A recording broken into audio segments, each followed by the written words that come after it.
Hello and welcome to another episode of 177 Nations of Tasmania. And today I have a really interesting guest from Romania originally, Teodor Flonta. I've known Teodor for a very long time actually, and I think I might just tell a short personal anecdote about the first time I met Teodor when I was 11 years old, and my parents told me that we were going to be visited by a gentleman from Transylvania. Now, I'd never heard of Romania, but I had certainly heard of Transylvania, and I was incredibly excited to meet someone from there. And I think I remember the first thing you said, actually, Teodor, was look at my teeth. And I wasn't sure whether to take it too seriously at the time, but I learned that was just part of Teodor's sense of humour, actually. And so with no further ado, I'd like to welcome Teodor, who had a very interesting life and has written several books about his life in Romania, and I'd certainly recommend his book, A Luminous Future, which we're going to talk a little bit more about in a minute. So I'll stop talking and I'll welcome Teodor, and I might just start with a very simple question of can you tell us what brought you to Tasmania, and when did you arrive actually? Oh, thank you so much, Mark. I loved your anecdote, but since we first met, my teeth have shortened, so you don't have to be afraid. And you are in my house, so in Transylvania we look well after the guests. Oh, that's good. I probably don't have the same imagination I did as when I was a child as well. Yes. Well, it often happens to me actually when I talk to younger people. They can't locate Romania if I tell them I am from Romania. But as soon as I say Transylvania, they say, oh, and I'm sure they think about the famous Dracula and so on, but yes, at least that "oh" comes out. So it's some sort of recognition, okay?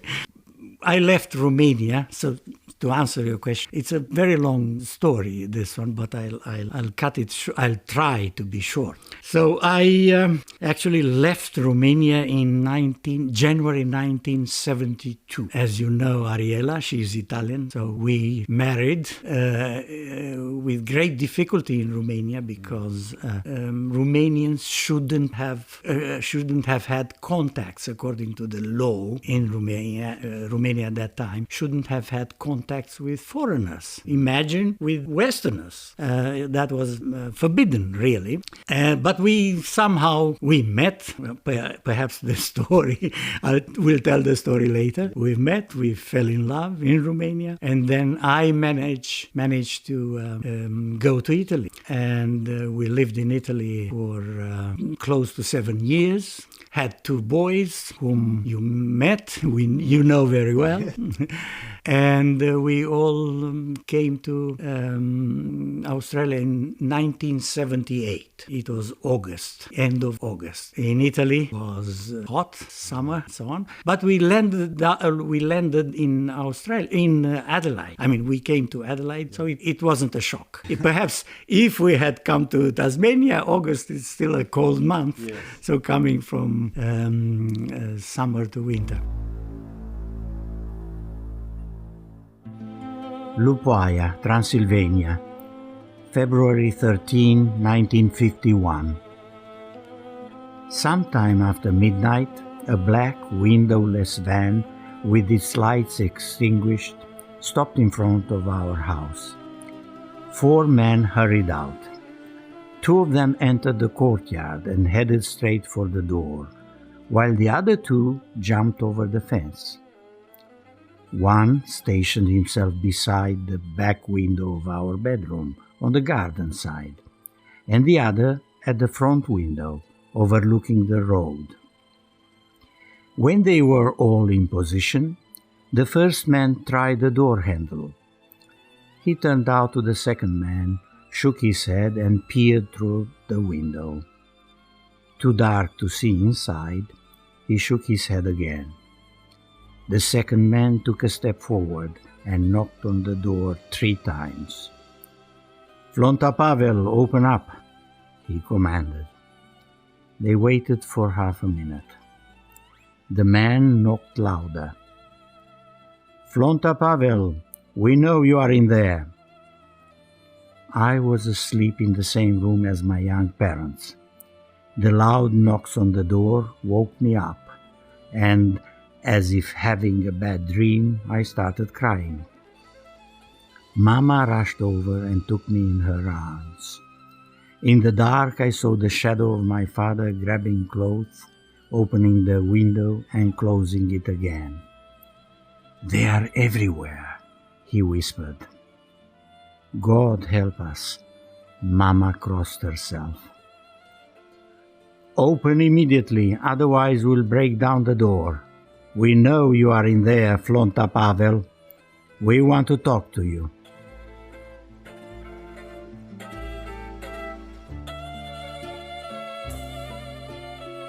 The first chapter of your book was really, I found quite gripping because it describes through a child's eyes seeing your father arrested by the secret police. A secret police, which is called Securitate. Securitate. It comes from security. They secured their own positions there. You see, the leaders of the Communist Party. So Securitate. That's how it was called, and it was dreadful. Yeah. I was born. Let's start with a village. I was born in a very little village in Transylvania, located towards the Hungary. The village is called Lupoaia, which translated into English would be the Valley of the Wolves. So it becomes some sort of predestined, in my case, name to have it in a book. You see. And as I said, my parents were simple peasants. I mean, simple in the sense that not highly educated. And they had some sort of less than 10 acres of land. My father had, since a young man, had also something called initiative. He learned carpentry and he was very good at it. He, at a young age, went to Bucharest and worked with Italian architects. How about that? Yes. And what era was that? It was before the communists came, obviously, around 1940. He had with his father, they had a little distillery built, which is a big pot of, it's a cauldron, right, of copper, all right? And he started making this plum brandy, which is called Palinka in Romanian, and in Hungarian, the neighbors, they call Palinka. So when the communists took over, they actually took over in Romania in 46. They won the elections by stealing the votes, going with Stalin's dictum, doesn't count for whom you vote. What counts is who counts the vote. I mean, who count the vote. So he started working with this thing at a little distillery, and as soon as the communist regime came, he was declared an enemy, Chiabur in Romanian, which means the old, taken from Russian, kulak. Perhaps you heard the word kulak. The rich peasants, no? Equivalent with enemy of the people. And he had a terrible, hard life after that. Persecuted, incarcerated, tortured. And imagine that. He was the youngest so-called enemy of the people from my region, only 29 years old. And that, I'm quite emotional. Yeah.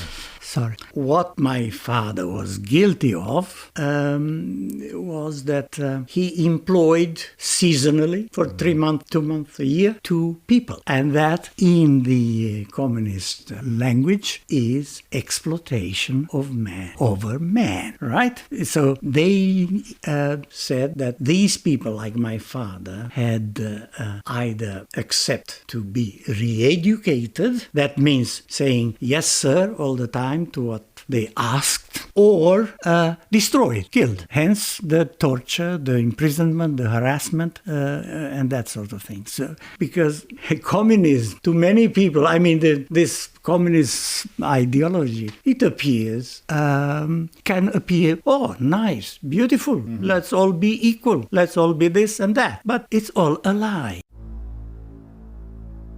The captain looked at him for a long minute.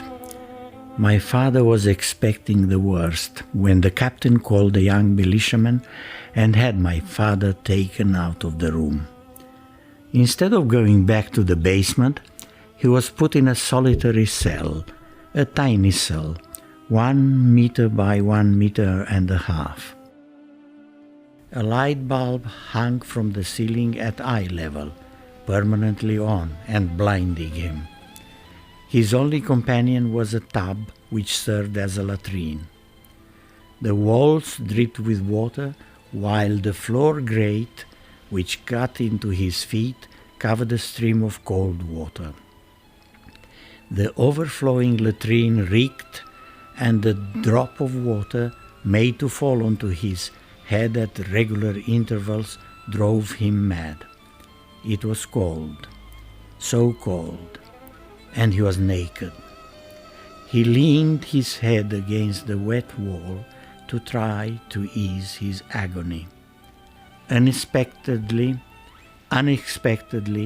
the door would open and the guard would beat him severely, never allowing his bleeding to stop. Nights and days were identical. Then a guard opened the peephole. "Prisoner Flonta Pavel, turn your back to the door." My father started, thinking that he recognized that voice. He was almost sure of it. "Yes, sir," he obeyed. "Have you turned your back?" the guard asked. "Yes, I have." "Don't turn around. Cover your eyes." The guard handed him a cloth. My father couldn't resist. "I'll do whatever you say, Purdelea." He knew the man. He had sold him palinka now and then. The guard hit him with his gun on the back of the neck.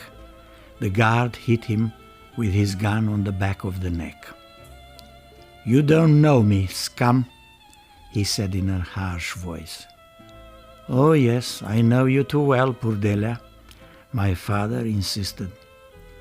Another blow almost made him lose consciousness. "Keep your mouth shut," the guard said, kicking him with his hard boots. The harshest period of arrests and torturing people happened prior to Stalin's death. It was between 1949 and 1953, really. My father was arrested several times, just for being labeled Kyabur, that is, the enemy of the people. So the communists always said they had to be liquidated, exterminated. They had to disappear. Now they let a little door open for those who would repent. They didn't know about what to repent, but those who collaborated with them and accepted to be re-educated. In other words, to say yes sir all the time. Those were saved. Now, my father never could do such a thing, but most of the time he would just shut up and do not make waves, so to speak. What helped him was also his youth. He had energy, and many times he ran away. The problem was that most of the time they would arrest people after midnight and take them straight from their beds. My father, having this palinka business, he used it to his advantage, and people would help him when they could. When they knew, for example, our neighbor who was in the war, the First World War with my grandpa, would play the flute for him. He would play always the same melody when he would see the duba, which is the van, the police, the securitate van coming for my father or entering the village. So he would play the flute and we would all hear, and my father will run for his life and will manage to escape that way. So the first arrest, he was taken to town, to Oradea, and then placed into a basement with so many people there, where they had only a tub as a latrine, and they were sleeping on the floor, on cement, on concrete. And many people there had been tortured previously, and they were suffering. And two of these people whom he knew, after the police finished with them, sent them home, not the police, after the militia, the securitate, after the securitate finished with them, they went home and committed suicide. They couldn't bear it anymore. They were old people. So many times he would be arrested for 2 to 3 days at the village hall, with others, with other kiabur, other enemies of people, and they'll be shut into a room there without food and water.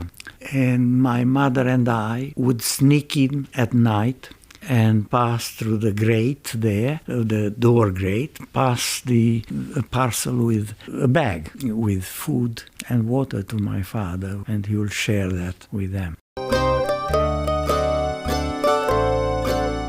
On one episode, and my mother would send me, because I was small, I was little, would send me with this bag, and I was going on my knee, on my fours, after dark fell. And on one occasion, the militiamen came out as I had just finished handing my father the bag, and it was dark outside. There was no electricity, obviously, and I ran, and he heard the noise and said, "Stop, who is there?" And I pulled the trigger, and a shot went out, and my mother was freaking. When the shot rang, I was just reaching my mother on the other side of the fence. Then we ran. Apart from being arrested, he had to do useless tasks. They would, as punishment. From reading your book, I got the impression that as growing up in the village, that you were surrounded by a lot of family and relations. Yes, I was sort of fascinated when I was a kid, growing up there, by the life of village. Yes, although I was an only child, my father, sister, brothers, mother, same, and I felt sort of protected, being in the midst of the extended family, so to speak. Apart from that, I said that I was fascinated. There was some sort of tradition of telling story. So old people, men with mustache, with pipes, smoking pipes, they couldn't go to the fields to do the work anymore. So every house had a bench outside the porch, on the street, really, no, on the street, but I mean close to the house. Actually, you would lean onto the house and sit on the bench. And these old people had an extremely formating role for kids, in a way, because they start coughing, spitting, and smoking, And the kids would gather and sit down on the dirt and listen to stories. I was actually fascinated by that. I lived a lot of time with my grandma Saveta, who is mentioned a lot in the book, and because she was only 5 or 6 houses up from us, so I spent after my grandpa died, her husband, I slept at her place many times in the same bed, and she would tell me stories, but then I was always waiting for the evening. Because what the peasant did, they went to visit the neighbor, the auntie, the brother, and they'll stay chatting for a while there, and they'll talk. They'll talk mainly, no? The men will drink, obviously, but women would not. So I'd go there, and they would start talking, and at a certain stage I would fall asleep next to her, and then But the stories, part of the stories will stay with me, okay? And he stayed with me until even now. So, I was going to ask you, remember? Oh, yes. Apart from the stories about other people and gossip and so on, they would tell me stories about ghosts, for example, soldiers' ghosts. And they will swear they will be real, you see. Or about dead people coming from the tomb, no? From the grave, and making noise at home and things like that, no? Or about the devil. Yeah, he was big on story. And about priests and wolves.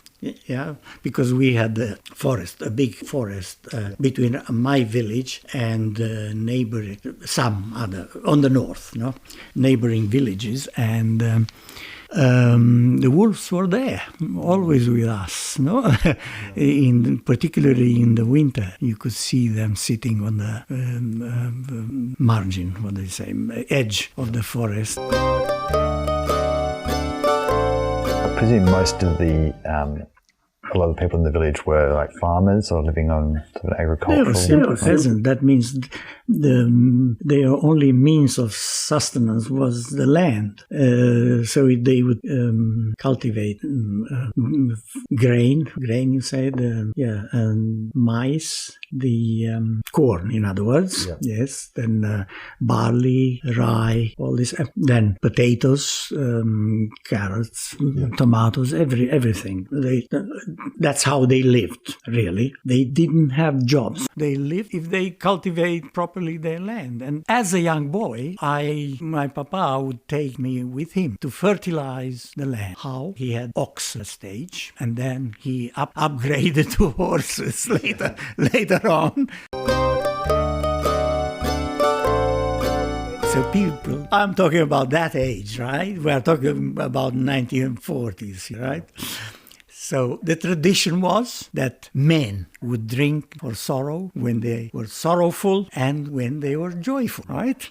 These were the primary occasions. I mean, it wasn't a type of socializing we have today. You meet a friend, let's have a coffee, let's have a beer, let's have this. No, you had serious business there to do. When you were poor, you had a pain of some kind. You would drink with friends, right? And you'll tell them your pain, they tell you their pain, and the more they drank, they forgot about the pain.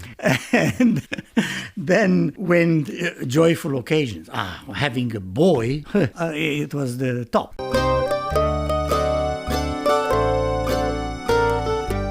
The newborn boy will have to go much further, thought my father through his alcoholic fog, and get a real education.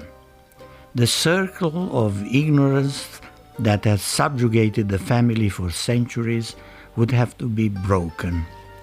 Under the curious gaze of the neighbors, he instructed the older men of the family, my 2 grandfathers, to bring me 1 book each, an ABC and a grade 1 maths book, as well as a sum of money. Both named Teodor, but known in the village respectively as Teodor and Todierea, they placed the gifts on my body. To demonstrate the importance of the male lineage in the family, the sum given by the parental grandfather had to be greater than that of the maternal grandfather.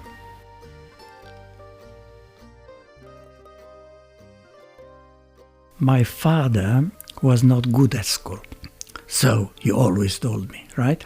But he valued education. Somehow his little experience, he was 26 or something, or 25 when I was born, but he had enough experience by then to realize that he would have done better if he paid more attention at school. But it wasn't all his fault. Drawing from his own experiences, no, my papa realized the value of education. Yeah. And perhaps also by going out of the village to work for a year or so in Bucharest, he realized, and he had a sort of a facility of communication with people, and he listened to people, and so that helped him. So when this thing came over him, the persecutions and the imprisonments and so on, both he and Mum lived for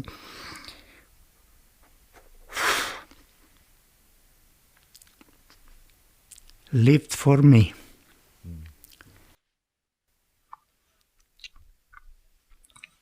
He used to tell me that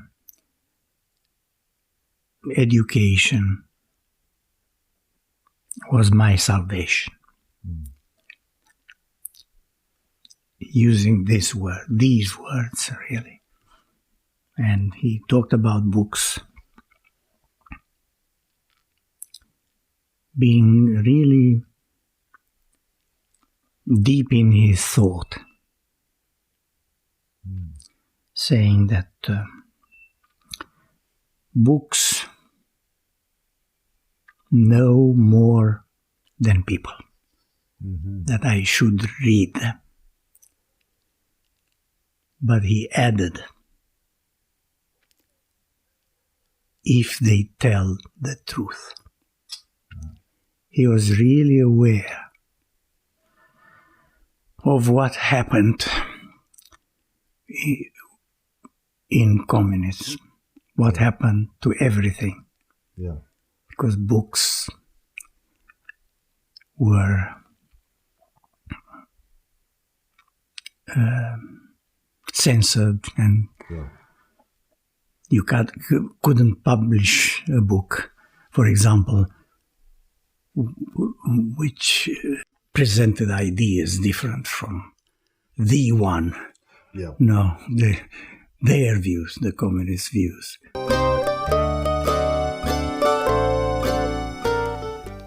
I often wonder how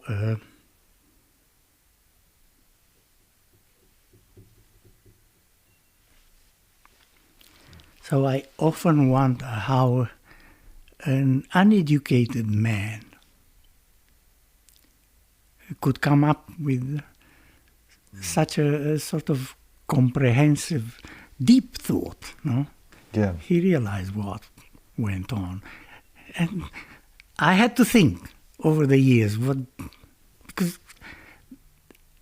sentences would ring up in my ears. So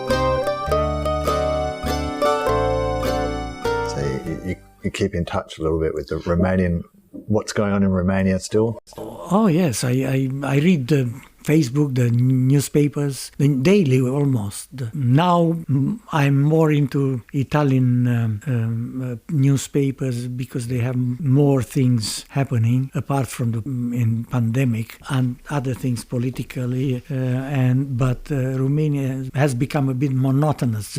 Always the same things, corruption, spread corruption, which I know is there.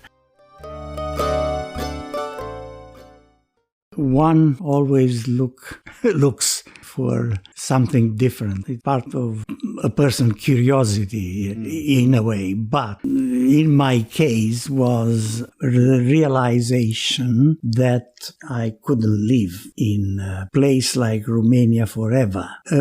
I perhaps am a particular case because my parents were declared enemies of the people. And I was 4 or 5 years old when that happened.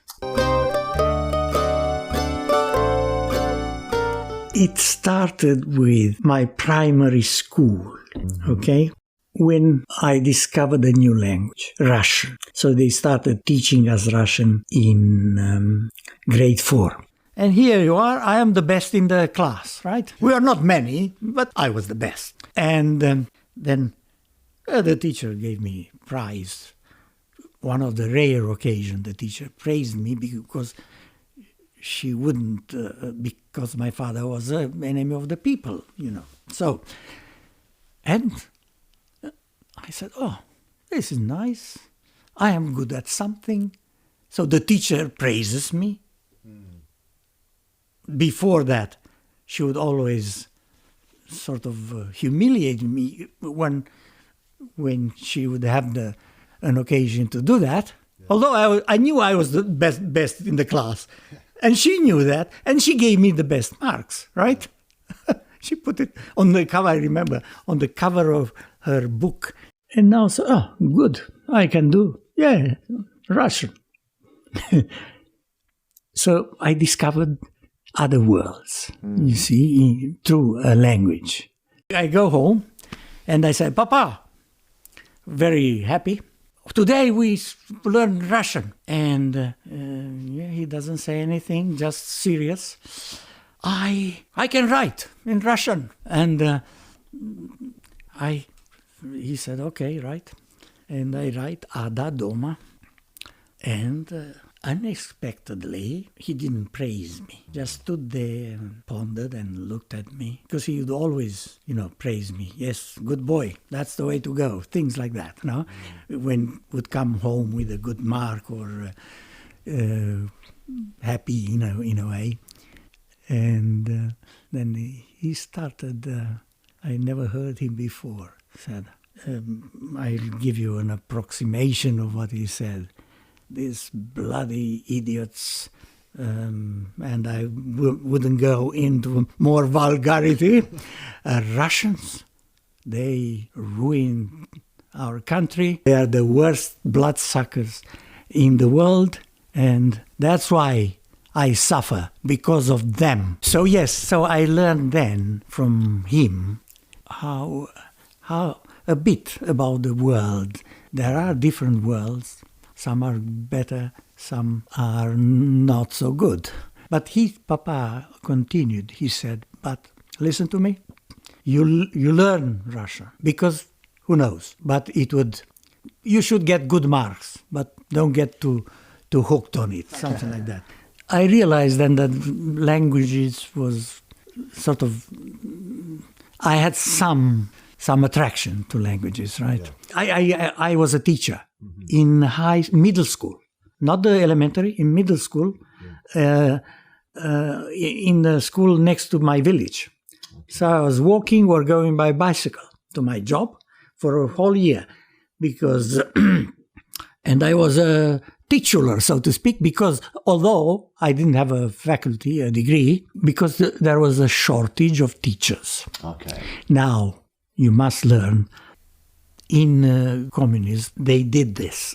In every profession, people who would not be showing that they were friendly towards communism, they were not communists, on the contrary, they spoke against, or something like that, they would be put aside. Some would be sacked, some would be just marginalized, and so on. Then shortages of professionals came about. There were shortages in every profession, obviously. And with teaching teaching was not better in the teaching profession. So people like me, if a school gave them people like me, if a school gave them the job, actually it was at the province level. So if the province, through the school, gave you the job, even if you're unqualified, you'd keep the job for the whole year. Anyway, there wouldn't be anybody to substitute you. So they would choose, the schools would choose people from with matric, with good results. Normally, you would get a job. We are talking about 1960s, right? Now the situation has improved, obviously, and over the years it has improved. But that was then the situation. So I taught in grade 7 maths, in grade 5 to 7 French, and I think in grade 7 again agricultural science. How about that, peasant? I was born, so I tell you what, I had to hit the book there because I didn't know what to teach, but there was a manual, right? Okay, I was going to ask, what did that consist of? Well, working the fields, methods of working the fields, and also like plowing, like sowing and that sort of stuff, and also growing animals, keeping animals, looking after animals. But then not being able to enter to study economics. Then I said, what can I do? I was afraid I had to go and do the military service. It was compulsory. So I said, let's do languages. By that time I was fond of Italian, which I used to listen. I discovered on the pasture fields. I was there with our cow and calves, and my papa bought me a transistor radio operating on batteries. So I used to take this radio, which was a box, 30 centimeters per 20 or so, and with me everywhere. I would put it in a bag, which was virtually a red net.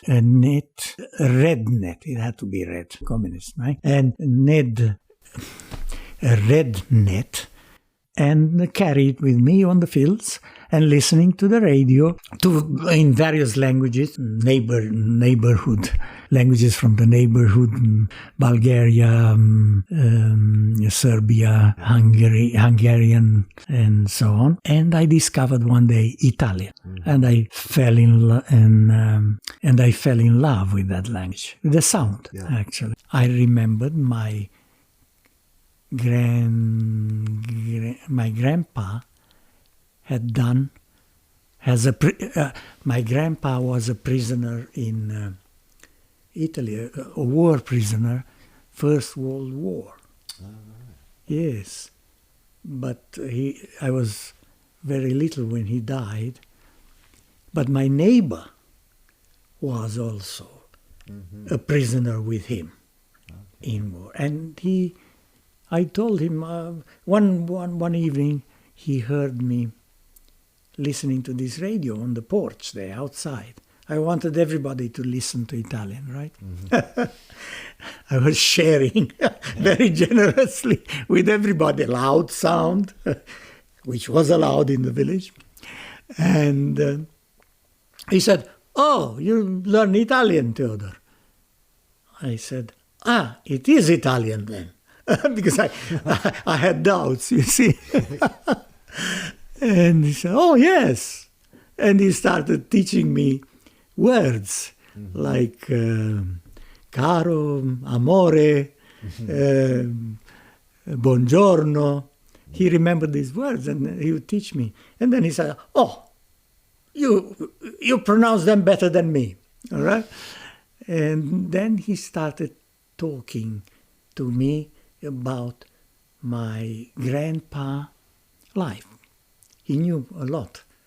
My grandpa's life and their adventures in Italy, where they went, what they did, and they are coming back from the war. And it was at the time that Transylvania was still under Austro-Hungaric Empire. it was then, at the end of the war, in 1918 actually, Transylvania became part of Romania, right? It had been before, but it was under the empire. So, okay. Then I wanted to go to the university to study Italian. There were lists of enrollments you had to enroll, and I wanted to get into the university so I wouldn't go to the military service, which was compulsory. I realized that in Italian there were some 6 candidates per place, and in Tartar, there were only 2. So daily I would consult the lists, and Tartar wouldn't grow, but Italian would, and French and Spanish and other languages would go up. Then I enrolled in Tartar for fear of being taken to the military. After the closure of the lists, Tartar had 10, 11 students there, candidates for a place, and Italian had 7. So I was stuck. But I got in, and I managed after the first year to be transferred to Italian with great difficulties because the places were limited. But a good dean in the end, so I accepted my application. But in the meantime, I would say that while doing Tartar, I was doing Italian, at some courses in Italian at the popular university or University of the People. At the University of the People, where 2 of my future lecturers in the Italian department were teaching. They noticed me, and they also helped me to be transferred to Italian. So I was happy after that. But another good thing happened to me by transferring. One of my lecturers was an announcer, a speaker on the radio, official radio international. Romania, Radio Bucharest International is called now, then Radio Bucharest, but the international section, right? Where they transmitted programs, mainly propaganda, into various languages, like English, obviously, French. And they had, as to English, they had this specific time only for Australia because of the wavelength, I don't know, whatever specific. Who would be listening in Australia? Yeah, well, here you are. I don't know. But that was how they operated. They wanted to spread this propaganda everywhere. So so there were English, Yiddish, French, Portuguese, Spanish, all the major languages, right? And less major, and Russian, obviously, Russian. And so I started by reading the news. And it's a long story how they took me instead of others, because we were sent from the university, 5 of us, right? Mm-hmm. And I was in year 3, but there were year 5 students. So in the end, they selected me and another fellow from year 5 university, because the university was going over 5 years. Yeah, right. Yeah, they're not 3 years or 4, right? Yeah. 5 years, that was the program. So in the end, they chose me, and the fellow whom they didn't choose got somehow a scholarship to Italy the next year. Then he asked for political asylum in Sweden, I remember. Yeah. So the thing is that I started working at the radio, and I was very well paid, because I was considered a casual worker. So I worked two evenings per week. Then they increased it to 3, and I worked from 4 to 12 o'clock. at night. We had to record everything on tape. You remember the big tapes? Yeah. And the tapes would be taken to, I remember, 11th floor. I don't know, we were on 2nd floor or something. 11th floor, where the censors were. No?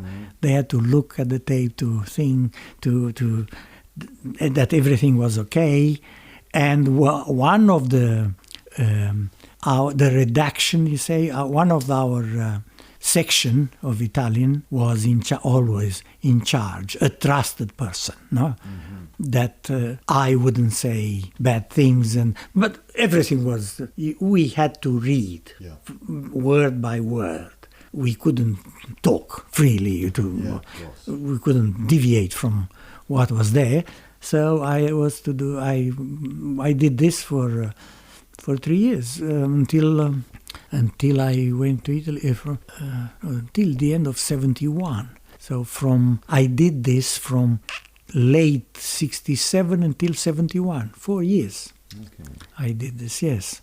And then in year 3, I met Ariella at a linguistic conference in Bucharest. Yeah. Again, Romance, languages, philology and linguistic conference was. And she came as a newly graduate and a participant at the conference.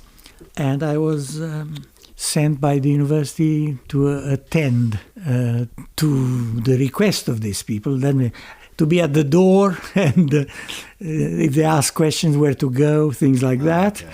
Or if they needed something, to pass the word to the officials, things like, because I knew languages and other people from other sections, from English, from French and so on, Spanish. I was chosen for Italian, right?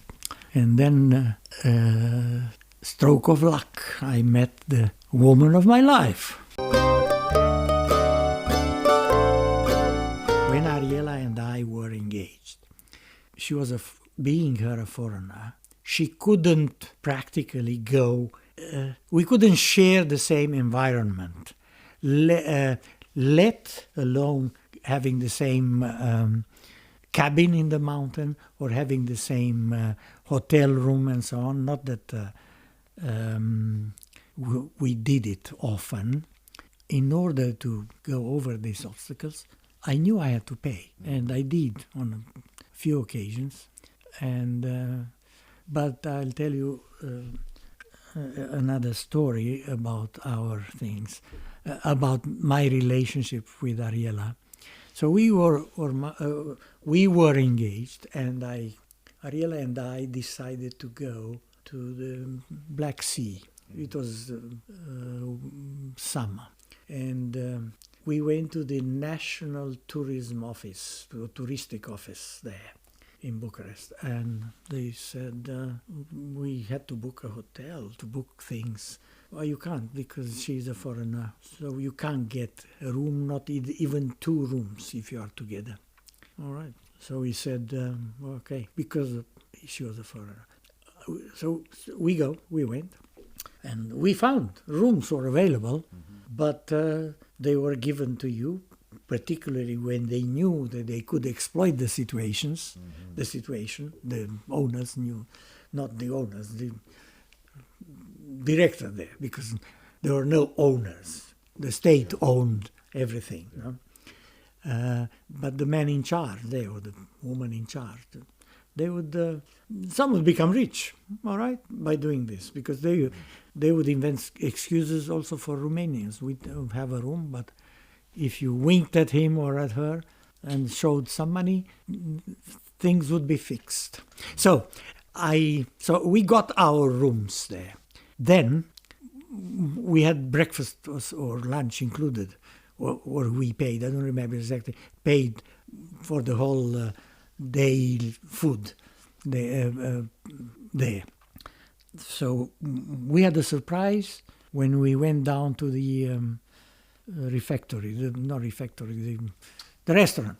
To the no, it was a restaurant of the hotel. Because they accepted foreigners. When they accepted foreigners, that meant they intended to take better care of the environment, of the sheets, of everything, right? Yeah. Because foreigners brought in dollars, while the poor Romanians were worthless to them. I guess the Romanians couldn't really complain. You complain, but they would say, okay, go ahead, complain to my boss, you see, and you wouldn't obtain any result. They were all a sort of a mafia. When it came to money, they split money among themselves, and But the hotel room, so we went there, and the man who served, what is he called? The waiter. Mm-hmm. The waiter says, okay, because he checked some documents. He said, the lady is a foreigner. Now you go there in that area, and you, Mr. Flonta, go here. So there was a pedestal. I remember, board, a big pedestal, and separated by the of the restaurant, by the other side of the bigger part of the restaurant, by a cord, a nice cord, blue. I remember the color, blue cord or red, one of the two. And so I couldn't cross that line. I could hop over it, easily, because it was knee-high or a bit higher, just a bit higher. And Ariella had to sit, but we are clever when we are young. She sat, luckily the table closest to the cord was free. So she went there. And luckily on the other side, the table closest to the cord was free. And I sat on the other side. So she was looking down on me, right? Because she was on the pedestal. Isn't that an irony? In your own country, you are humiliated that way, right? Yeah. A foreigner comes, irrespective of who or she was. He's put, we are talking symbolically, isn't it? Meanings and metaphors and things like that. So you put the foreigner there on it might have been just in one sort of happening, but it happened to me, right? Yeah. It happened to us. You can ask Ariella. And so she ate quickly her lunch and took her plate with a cake, with a dessert, and came down to me. She didn't cross the spring, but went around it, came down, sat with me. I was alone at the table, so I completed my meal, so we were on equal footing now.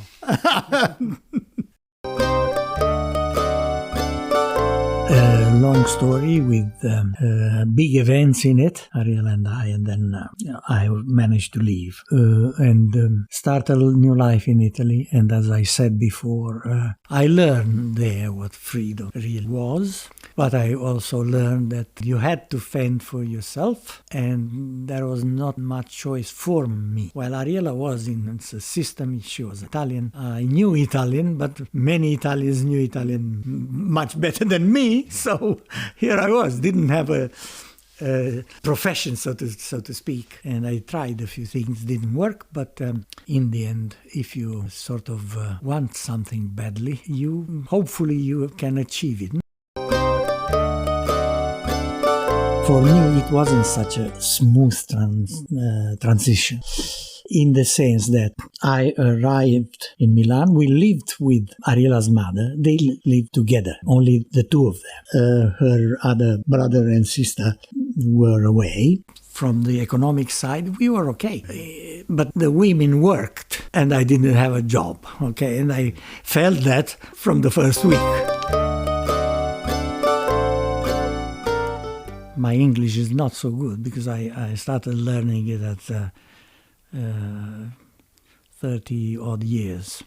Yeah. Okay. So when did you start learning English in Italy? No. Here in South Australia. Oh, really? Yes. So did you have any? I presume you had a little English when you arrived. No, I didn't. Yeah, I could say good day or good morning, good something, but I did not know any English.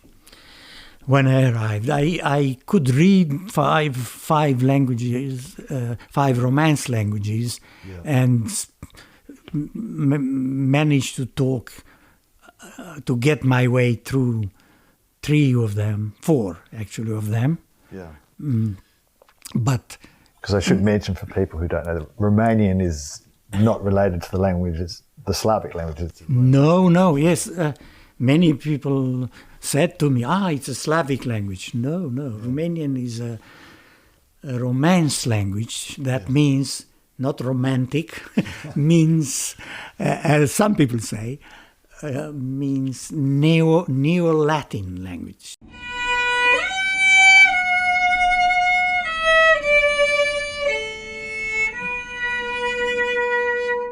So why did we leave Italy? Well, Italy in the 70s wasn't in the best economic position.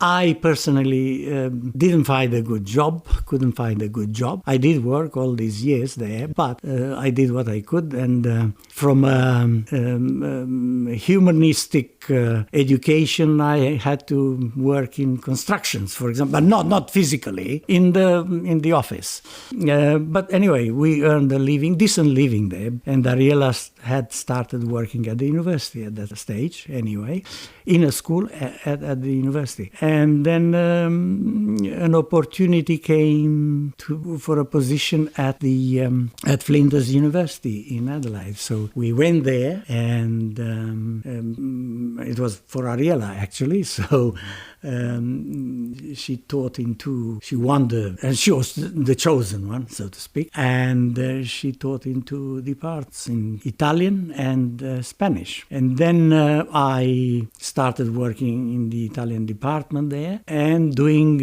masters at the same time. And during that period of time, an announcement came from I saw an advertisement, actually not me, but my lecturer there, my friend lecturer Italian, with whom I taught a course, the Italian for beginners. So here they were looking at the University of Tasmania for sort of experienced Italian for beginners tutor. So here, Ariella and I came along to Tasmania in 81 and stayed here for a year and a half almost. But every month I would go to the kids and wife to Adelaide. So my money was spent in this way, and here I was staying in college, and so that was it. And then in 83, Ariella joined me in the department. I became the head of the department at the University of Tasmania, section of Italian in the Department of Modern Language. And Ariella, yes, the 2 of us were the department at one stage. Yeah. Yes, but with help from the Italian government as for casual tutors and that sort of stuff. And I know that you are going to ask me about my impressions of Tasmania, so I'll tell you. Well, I've asked everybody. Certainly. So I had a beautiful impression while I was in the air, floating above the airport. For some reason, the aeroplane couldn't land immediately, so it took a few rides over the bay. And I said, oh my God, what a beautiful place. It looks like the fjords of Finland I saw on photographs and things like that. I said, oh, beautiful place. And the plane went down and down, and it was nice. Then we came down to the airport, and the airport was small then, and that made a bad impression. I said, oh, even smaller, some might say. Yeah, didn't impress me. So the airport didn't impress me. But it's nice now. And I arrive by bus in Sandy Bay, where the university is. And then I look at the right, on the right, I look on the left, and these buildings remembered me of Sergio Leone films, the Far West.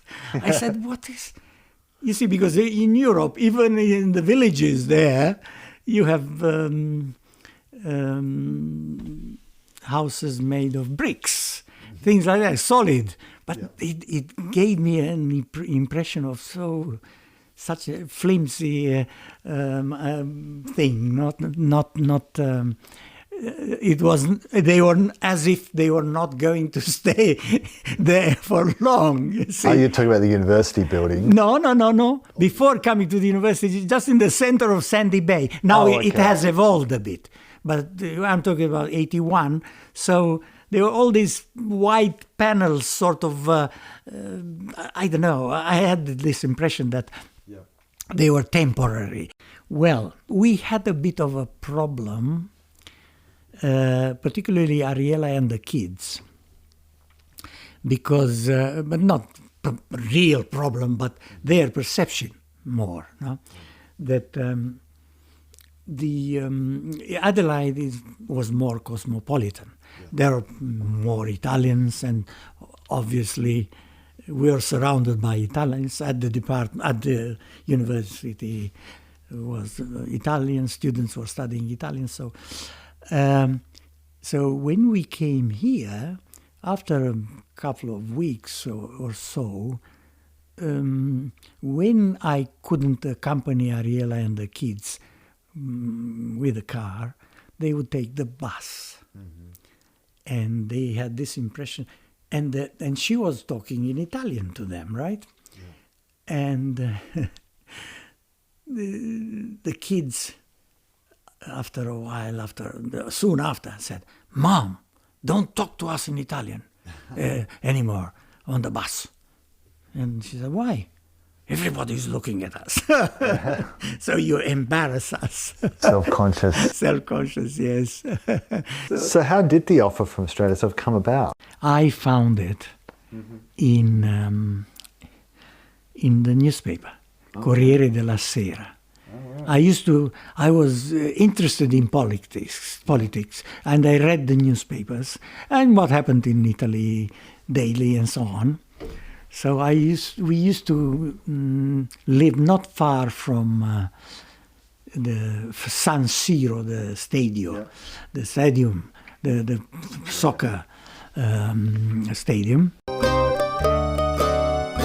On the way back home from the thing, news agency there, senior tutor in Italian, Flinders University, Australia. Well, I said to myself, what is this tutor meaning? Because tutor is like governance for kids, like kids minder, like in Italy and there.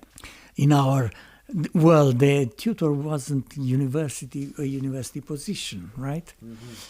You would say assistants, no? Assistant.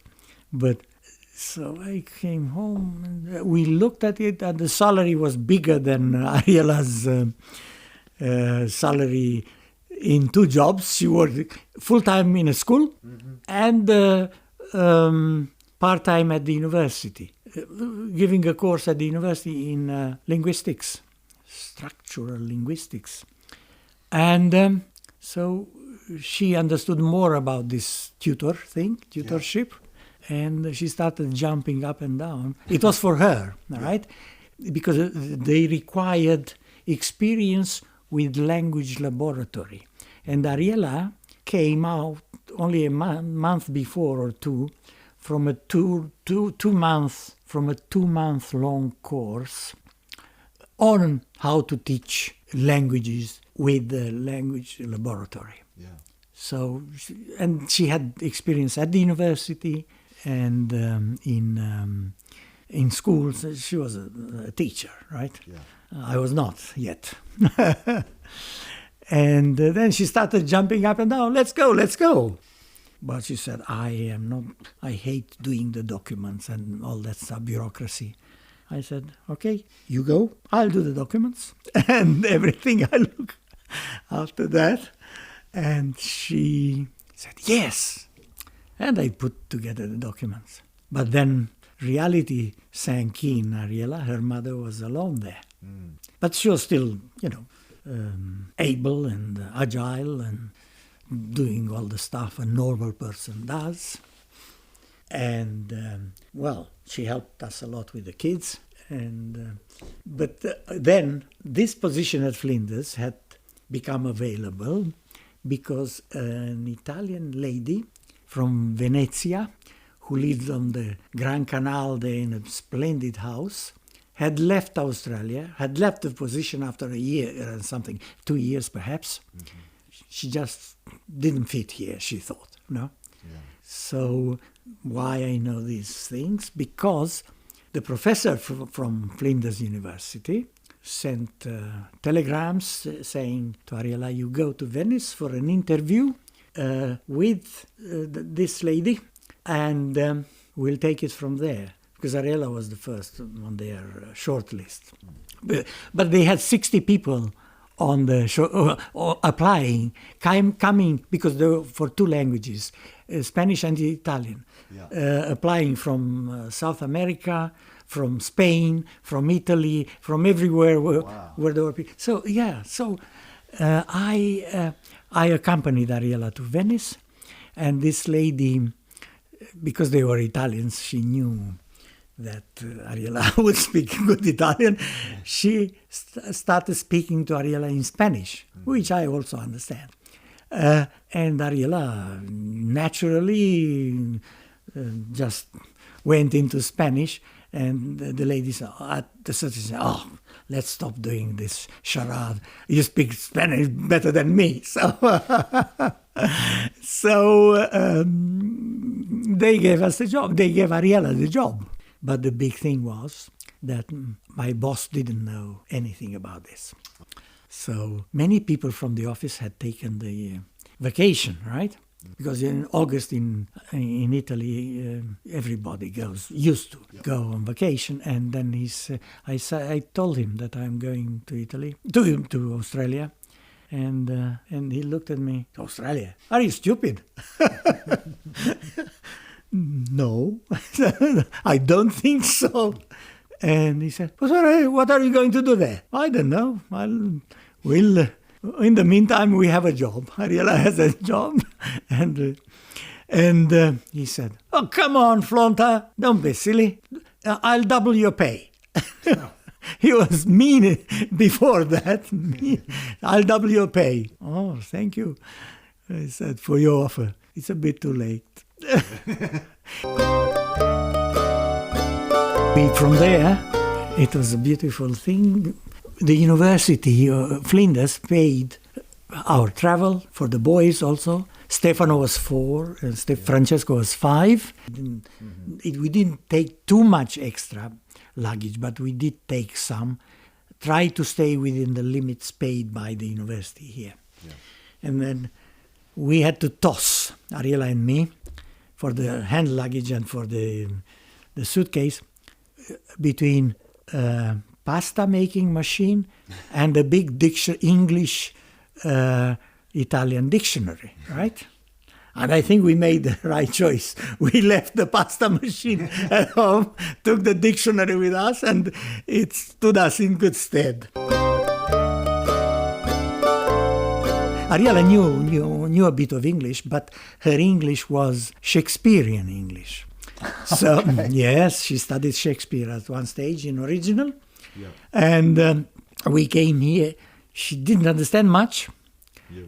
And it came that after a few months I understood more Aussie language than she could understand. So we compensated each other, but it was a big experience. I'll tell you what, I started with all the heavy stuff on my brain that I had to restart again. It was the second time, after Italy, which didn't go great.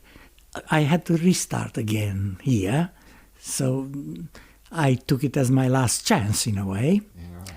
So that was weighing heavily on my brain all the time, on my mind all the time. And I think Adelaide was a good place for us to start. There were friendly people at the university there, more Italians who helped us, who had came here, poor them, as very poor migrants. Some of them paid from Australia. Some Italians from here paid for them, came on boats and things. They were lovely people. We were, luxury immigrants, really, because we came to a job, and I thank God for that, because, it's a different. You can afford to think differently. Yeah. Also, I worked and did a master's degree there. Got this job here temporarily. Yeah. Then was renewed, and they actually put me in charge, and we moved here to Tasmania then in 83, in February. Yeah. 83, the kids came down, and Ariella also, within not long distance of each other. And talking about family, you mentioned this, that people stay together more and so on. We have very good rapport with each other, and with our grandkids. And we have, as you know, a big family now here. Big. Three Aussie members of my family are here now, the grandchildren. Yeah. So we're proud of that. And although all the other members of our family are born overseas. Stefano, my kids, Francesco and Stefano were born in Italy, Anna in Romania, and Rosalina in India. Yeah. So we're a multicultural family.